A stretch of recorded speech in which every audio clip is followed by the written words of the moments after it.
In the dead of night, calm spread all over Delhi's Rajpath.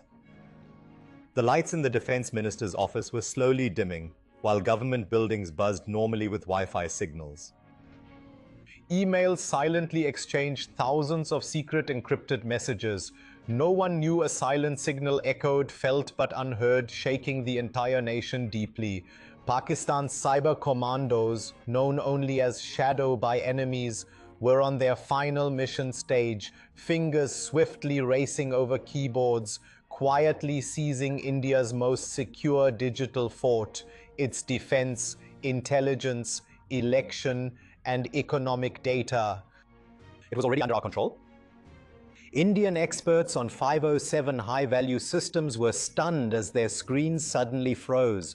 Firewalls once thought invincible turned to useless code, displaying a message: "This is just a digital strike. The real war is yet to come." India's digital fortress cracked, not just its hardware but its defenses too. This was the moment the enemy realized the battlefield had expanded beyond land and air to mines and networks. India took its first big hit in this war. It was a shock. Peace be upon you all. I am Yasir Rashid and you are watching 92 Digital. Viewers, the very first and decisive strike of Operation Banyan al-Marsus in the cyber war front targeted India's SCADA networks. SCADA, or Supervisory Control and Data Acquisition, controls India's critical infrastructure like electricity, water, gas, communications, and power plants. This attack was not just on technical systems, but enough to disrupt India's entire internal order. Pakistani cyber units, under a coordinated and deep strategy, targeted 10 key SCADA networks in India, including the Northern Energy Grid, Delhi's urban power distribution, Rajasthan and Haryana's water control systems, and some power units. Vulnerabilities in these networks were identified and exploited. They completely disabled the system by corrupting data, executing real-time command and injection reboot techniques. As a result of these attacks, 70% of northern India's energy grid was shut down. In Delhi, Punjab, Haryana, Himachal, and Jammu and Kashmir, over 55 million people faced power outages. Reports of fires at power plants emerged as automated systems overloaded without SCADA control. Water supply was disrupted in many cities because water pumping relied on SCADA. Backup systems at hospitals, airports, banks, and railway stations kicked into emergency mode. These attacks not only caused temporary damage but also exposed the insecure nature of India's critical infrastructure.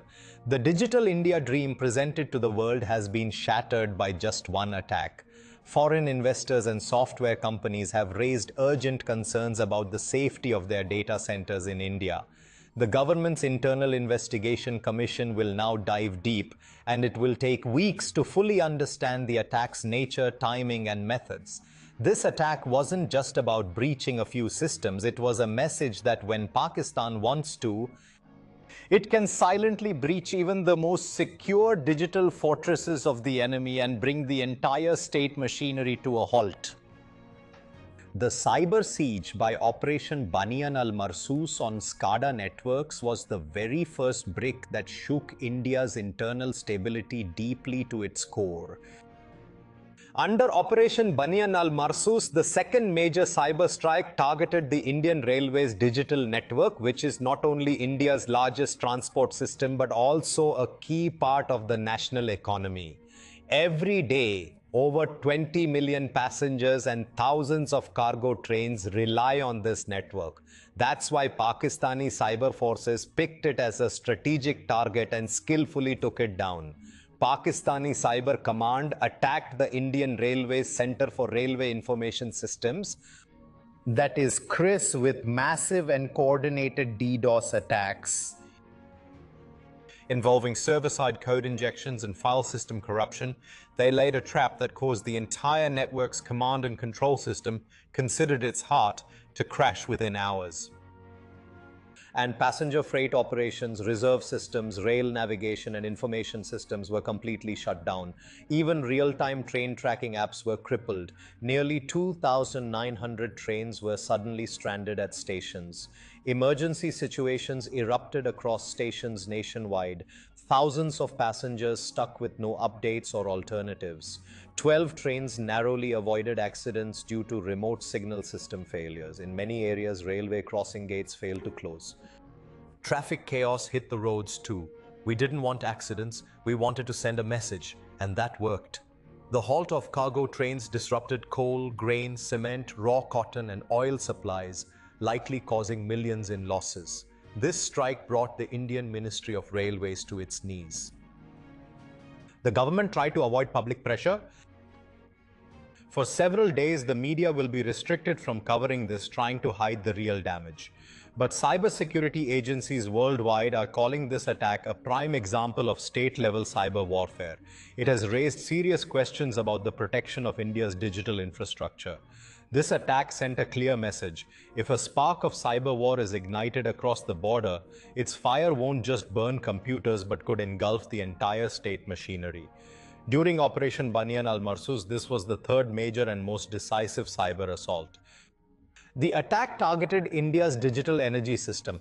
The goal was not just to cause a power outage, but to sow fear and chaos within India's energy infrastructure, so much so that the administrative, operational, and defense impacts of the blackout would be felt for days. After targeting the smart grid infrastructure, substation controls, and data acquisition systems, the focus shifted towards the urban part and one energy system. First Delhi Part Grid, then Kashmir Electric Network, and Gujarat's Smart One Farms operating servers were hit. Code injection, file system corruption, and remote control commands forced substations into automatic shutdowns. The critical software controlling high-voltage circuit breakers was hacked, halting electricity flow unexpectedly. Claims of 70% power cut across northern India are false. Reality shows power systems in areas like Delhi, Uttar Pradesh, Punjab, Haryana, and Jammu Kashmir shut down up to 70%. Large populations plunged into darkness. Many water supply plants and generators failed. Some even completely went offline. Internet blackouts, mobile towers down, and public transport paralysis reveal a full-scale strategic failure. Pakistani hackers shut down systems at wind energy plants in Rajkot, Bhaur, and Kutch, striking a major blow to India's power future. Transformers burned out on their own at multiple spots, with repairs taking weeks and damages estimated in millions of dollars. India now faces global pressure to explain why its critical energy networks remain so vulnerable. This attack raises serious questions about India's digital sovereignty and energy security. Following this, India will have to seek cybersecurity partnerships from Russia, Japan, and the US. Such actions seriously undermine India's sovereignty. On the other side, Pakistan has sent a clear message that warfare is no longer limited to the battlefield but has moved into digital realms too. Under Operation Banyan al-Marsus, the next major front was India's sensitive digital networks and data infrastructure, where Pakistani cyber commandos conducted a silent yet devastating operation. This strike targeted numerous government bodies, sensitive organizations, and high-level servers, including 507 key targets. High-value computing devices were completely disabled. These were the computers directly linked to decision-making and secret projects of India's Ministry of Home Affairs, Defense, Judiciary, and other key institutions. Not only were their databases emptied, but over 150 databases were fully extracted, including military movements, defense procurement, sensitive political meetings, and classified emails.